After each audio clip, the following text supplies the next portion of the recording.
সম্বলে মনুষ্যং ভবিষ্যতি। ও গিরিশঙ্কর নম, নম নম নম। ও মহাদেব নম, ও গোবিন্দ নম, শ্রী শরণ নম। ও গোবিন্দ শ্যামরায়, ও গোবিন্দ নম, কোন কৃষ্ণ শ্যাম। ও শ্যামরায়, ও শিব। আবার দুর্গা পূজায় গিয়েও বলে এটা বাঙালি জাতির উৎসব। নওজুবিল্লাহ। আমি বুঝি না এরপরেও তার ধর্মমন্ত্রিত্ব থাকে কেমন। এইটা মৌলানা নামের কলঙ্ক।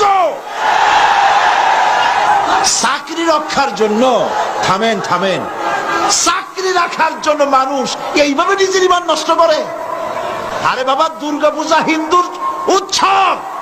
আমি 1,00,000 বার 1 কোটি বার বলবো, দুর্গা পূজার সাথে এই দেশের মুসলমানদের কোনো সম্পর্ক নাই।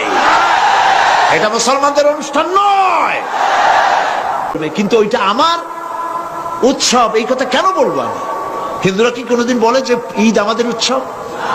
তোমার জন্য যেটা হালাল আর একজনের জন্য সেটা হারাম, কাজে ওর সাথে আমি মিশবো কি করে? আমার তো মিল হতে পারে না, সাংস্কৃতিক দিক থেকে তো কোনো মিল হবে না, কারণ আমি তো মুসলমান। আর যারা মেলে মুসলমান নাম দিয়া, মুসলমান নিশ্চয়ই নয়, মুনাফিক। এগুলা কি?